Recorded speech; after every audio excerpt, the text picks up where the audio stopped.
Un destello.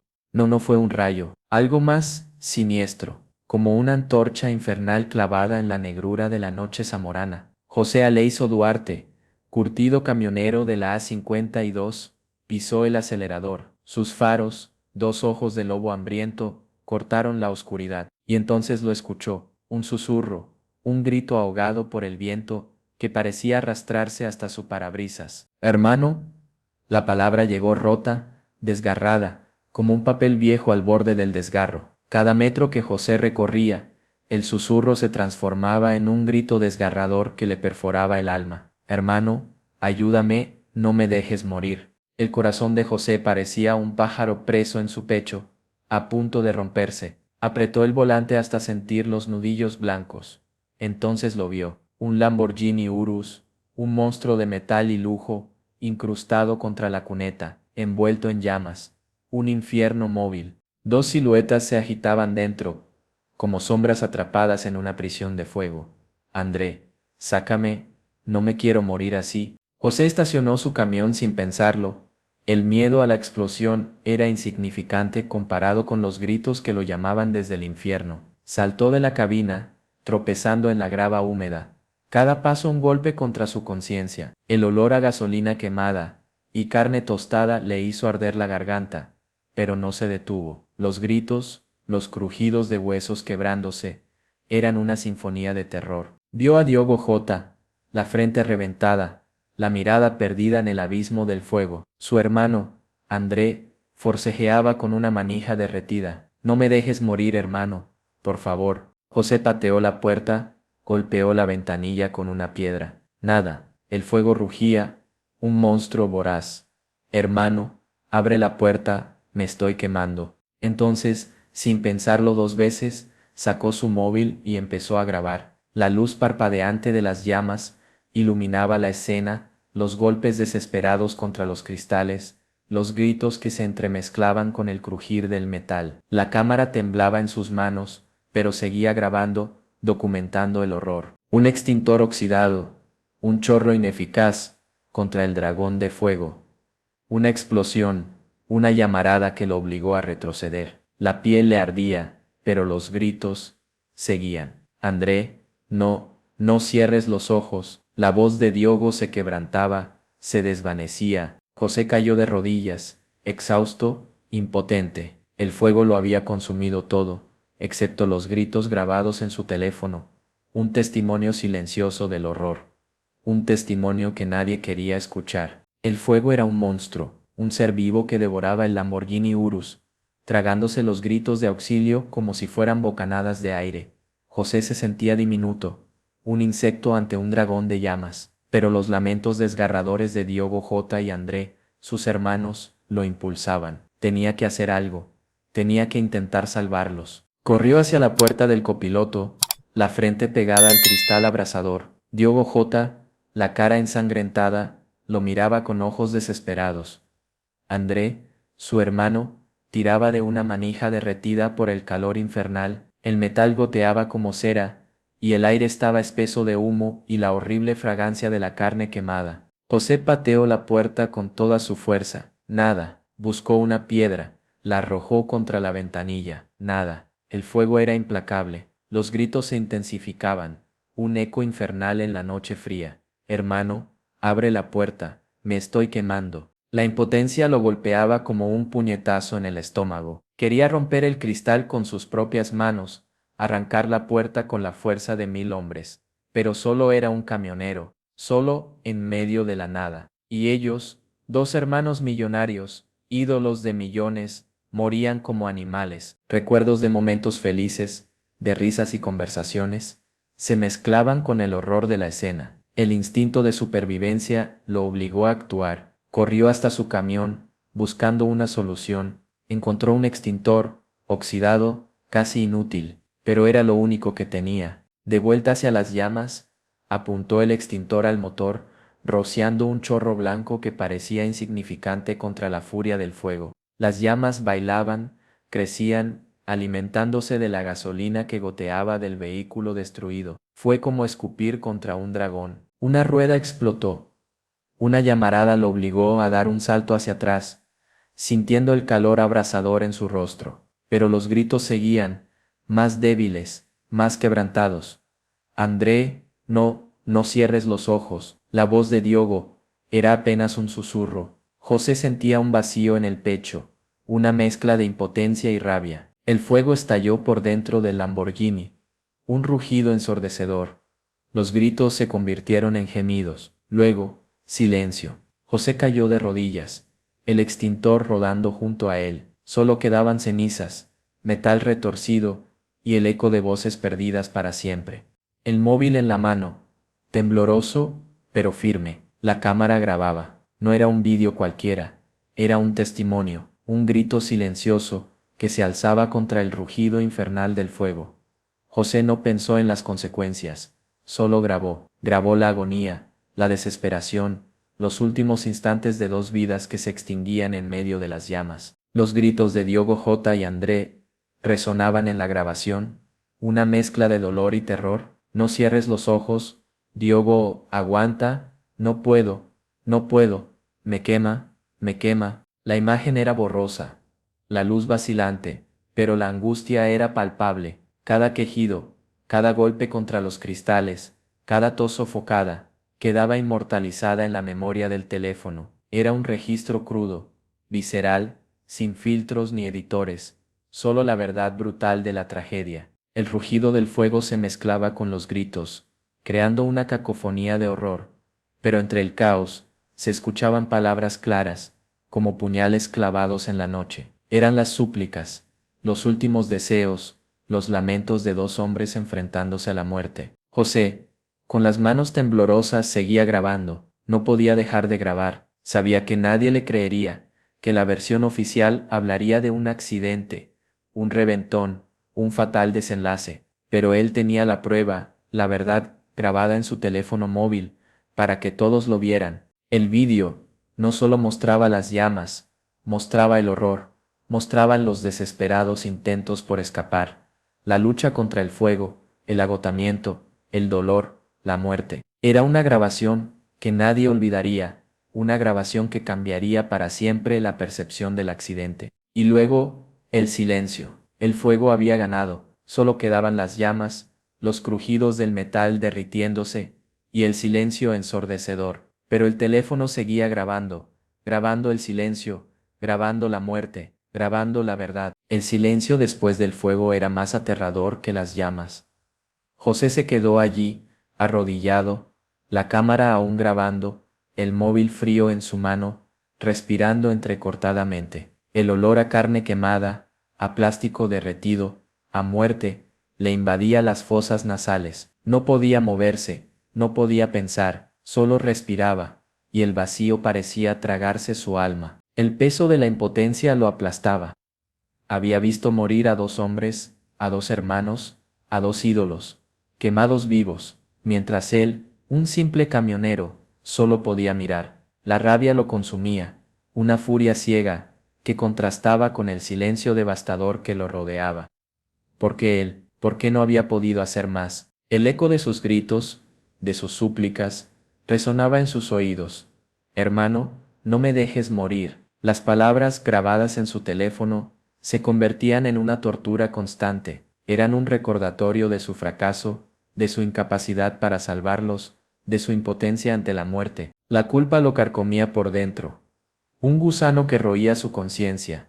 Era una carga pesada, insoportable. Había visto la muerte de cerca, había sentido el calor, había olido el humo, había visto el terror en sus ojos, y él no había podido hacer nada para evitarlo. Nada. Minutos, horas, parecieron siglos. El tiempo se había detenido, el mundo exterior con sus luces y sus ruidos se desvaneció. Solo quedaba él, arrodillado en medio de la oscuridad, rodeado por el olor a muerte y el eco de gritos desgarradores, y el peso de una culpa que lo acompañaría por el resto de sus días. Ese vídeo es una maldición. Nadie que lo ha visto vuelve a dormir igual. José lo sabe porque lo grabó él, lo sabe porque en ese vídeo no hay chispas ni humo, solo la verdad más brutal, la agonía grabada de dos hombres muriendo en un infierno de llamas. Es la evidencia que nadie quiere ver. La prueba irrefutable de que Diogo J. y su hermano André No murieron al instante, lucharon, suplicaron, gritaron hasta que sus voces se extinguieron en el rugido de las llamas. Y esa verdad grabada para siempre en un teléfono móvil es demasiado incómoda para la mayoría. La versión oficial habla de un accidente, un reventón de neumático, un impacto, un incendio, caso cerrado. Pero el vídeo de José no miente, muestra la realidad cruda y desgarradora, sin filtros, sin editores, sin maquillaje. Muestra la verdad que el mundo quiere ignorar. José se lo mostró a la policía. Los agentes se apartaron, incómodos, incrédulos. Nadie está preparado para ver, para escuchar, el terror real, la agonía pura, la desesperación grabada en los últimos minutos de una vida. La grabación es demasiado real, demasiado desgarradora para que la sociedad la pueda asimilar. La grabación, sin embargo, no se limita a mostrar la muerte. Muestra también la ineficacia de los sistemas de seguridad del vehículo. ¿Por qué no funcionaron las cerraduras automáticas? ¿Por qué no saltaron los sensores de impacto? ¿Por qué todo ardió con tanta rapidez? Preguntas sin respuesta, interrogantes que alimentan las sospechas. El vídeo de José se convierte en una piedra en el zapato, una verdad incómoda que nadie quiere aceptar, una evidencia que desmonta la narrativa oficial, una prueba irrefutable de que la historia que nos contaron sobre la muerte de Diogo J. y André no es toda la historia. Y así, la grabación se convierte en algo más que un vídeo. Se convierte en una maldición para José, para quienes la ven, para quienes la ignoran. Es la evidencia que nadie quiere ver, la verdad que nadie quiere escuchar, pero la verdad, tarde o temprano, siempre sale a la luz. La verdad es una incomodidad. Una verdad incómoda como la que José tenía en su móvil. Un vídeo que mostraba la muerte de dos hermanos famosos, no como un simple accidente, sino como una agonía de fuego y desesperación. La versión oficial era simple accidente por reventón de neumático. Impacto, incendio, caso cerrado. 3 palabras para describir una tragedia, para silenciar los gritos, para borrar la verdad. Un comunicado oficial, frío y distante. Un muro de silencio construido sobre un infierno de llamas. Pero José tenía la grabación. Tenía la evidencia de que Diogo J. y André habían gritado, habían luchado, habían suplicado por sus vidas antes de ser devorados por las llamas. Tenía la prueba de que la versión oficial era una mentira, una negación de la realidad. Las autoridades, en su silencio cómplice, se negaban a confrontar la verdad.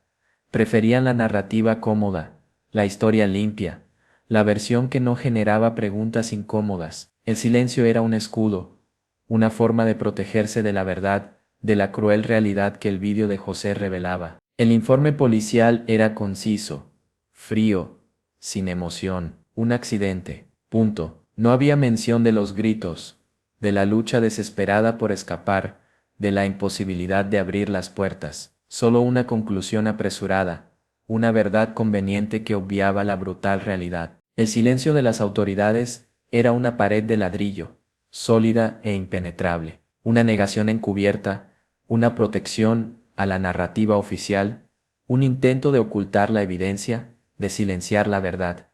Pero la verdad, como el fuego, siempre encuentra una manera de abrirse paso. El silencio oficial era ensordecedor, pero el rumor, como un fuego subterráneo, comenzaba a extenderse. La versión oficial del accidente, un simple reventón de neumático, no convencía a todos. La muerte de Diogo J. y André, 2 estrellas del fútbol, era demasiado trágica, demasiado inexplicable para aceptarla sin más. En los pueblos cercanos a la curva maldita, en las gasolineras donde los camioneros se reunían, las conversaciones susurraban una verdad diferente. Un camión negro, luces apagadas, un segundo vehículo.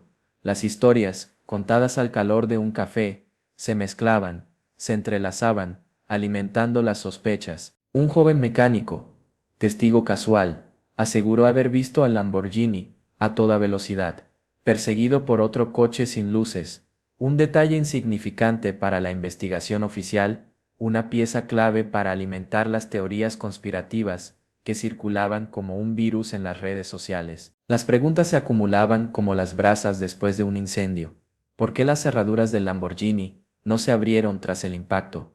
¿Por qué el fuego se propagó tan rápido? ¿Por qué las autoridades parecían tan decididas a cerrar el caso tan rápidamente? La falta de respuestas oficiales abría las puertas a la especulación. En los foros online, las teorías conspirativas florecían, desde un posible atentado hasta una extorsión fallida, pasando por un sabotaje premeditado. Cada mensaje, cada comentario, cada especulación contribuía a tejer una red de sospechas que crecía cada día más densa, cada vez más compleja. El vídeo de José, la grabación maldita, se convertía en el combustible de estas teorías. Era una evidencia demasiado grande, demasiado incómoda para ser ignorada. Era la prueba de que algo no encajaba, de que la verdad oficial no era toda la verdad. Y en la oscuridad, entre rumores y sospechas, una nueva narrativa comenzaba a tomar forma. La tranquilidad se había roto. La paz de José, ya de por sí frágil, tras la tragedia, se había hecho añicos. El silencio de las autoridades, la negación de la verdad, habían dado paso a algo peor, la presión, la amenaza latente que se deslizaba como una serpiente en la oscuridad. Primero fueron los mensajes anónimos, breves, amenazantes, imprecisos. Sabemos lo que tienes, entrégalo, es mejor para ti. Las palabras, escritas en una pantalla fría, se convertían en una fría punzada en el corazón de José. El miedo comenzaba a hacerse un hueco en su pecho. Luego, las llamadas. Números desconocidos, silencios, respiraciones entrecortadas, la voz susurrante al otro lado de la línea. Un juego macabro, una danza de sombras, que aumentaba el miedo y la paranoia. La amenaza se hacía tangible, cada vez más real. La presión subía sin cesar. José se sentía atrapado en una red invisible, en una telaraña tejida por la verdad que había revelado. Cada llamada, cada mensaje, cada silencio, era un paso más hacia el abismo. El miedo se convertía en su compañero inseparable. Una madrugada, al despertar, encontró el retrovisor de su camión roto. Un golpe certero, una advertencia clara, y en la puerta de su cabina, un papel húmedo con una frase lapidaria: deja de hablar, el fuego no miente. El miedo, por primera vez, se hizo dueño de su cuerpo. José sintió un escalofrío recorrer su espalda, un hielo que le congelaba la sangre. La verdad que guardaba en su teléfono no solo era una carga pesada, sino también un peligro mortal. La amenaza ya no era solo un rumor, era una realidad palpable. El silencio se resquebrajaba. Las grietas en la versión oficial del accidente comenzaban a ensancharse. Los rumores, las sospechas, habían dado paso a algo más: investigaciones, preguntas, y una verdad que lentamente, dolorosamente, comenzaba a revelarse. La familia de Diego J., en silencio ante la prensa durante semanas, había roto su silencio. Exigían una investigación exhaustiva, acceso a todos los reportes, a toda la evidencia. Su silencio inicial, ahora roto, era una nueva grieta en la pared de la negación oficial. Dentro del club deportivo donde jugaba Diogo, comenzaron a surgir indicios inquietantes: recibos de transferencias bancarias no registradas, mensajes sin respuesta en un teléfono desaparecido, fotos borradas de un viaje que Diogo había planeado sin contarle a nadie. Las piezas del rompecabezas comenzaban a encajar. La teoría de la extorsión, inicialmente una especulación en foros de internet, comenzaba a cobrar fuerza. Algunos fanáticos aseguraban que Diogo había recibido amenazas. Otros hablaban de una trampa, de una conspiración para silenciar a una estrella en ascenso. La verdad, aunque aún fragmentada, se hacía cada vez más presente. La policía, ante la presión pública y las nuevas evidencias, reabrió la investigación. El vídeo de José, esa grabación maldita, se convertía en una pieza clave de la investigación, la evidencia irrefutable, que obligaba a mirar más allá de la versión oficial, a buscar la verdad oculta en las sombras. La verdad, aunque aún no completamente revelada, comenzaba a filtrarse entre las grietas del silencio. La historia oficial, tan cuidadosamente construida, se desmoronaba pieza a pieza, bajo el peso de la evidencia, bajo el peso de los gritos grabados en la memoria de un teléfono móvil, bajo el peso de la verdad. La curva de la A52 ya no era solo una curva, era la curva del grito, un lugar marcado por la tragedia, un punto en el mapa donde la verdad y la mentira se enfrentaban en una batalla silenciosa. donde el eco de los gritos de Diogo J. y André resonaba aún en la noche. Flores, camisetas del Liverpool, bufandas de Portugal, velas que chisporroteaban contra el viento, los fanáticos, los seguidores, habían convertido el lugar del accidente en un altar improvisado, un monumento a la memoria de dos estrellas caídas demasiado pronto, demasiado trágicamente. Pero para José, la curva del grito era mucho más que un lugar de luto, era un lugar de culpa, de remordimiento, de recuerdos dolorosos. Cada vez que pasaba por allí, el eco de los gritos, el olor a muerte, el calor del fuego, volvían a invadirlo. La investigación seguía su curso. La presión sobre José se intensificaba, pero él se negaba a entregar el vídeo. La grabación, esa maldita evidencia, era la única verdad que quedaba, la única voz que podía desafiar la versión oficial, la única manera de asegurar que Diogo J. y André no serían olvidados. El legado de la tragedia era ambiguo. Por un lado, la pérdida irreparable de dos jóvenes vidas, dos talentos truncados por un destino cruel. Por otro, una verdad que luchaba por salir a la luz, un grito silenciado que se negaba a ser olvidado. La curva del grito se convertiría en un símbolo de la tragedia, del silencio, de la lucha por la verdad, un recordatorio de que incluso en la oscuridad más profunda, la verdad, como una llama persistente, puede seguir ardiendo, y que algunos gritos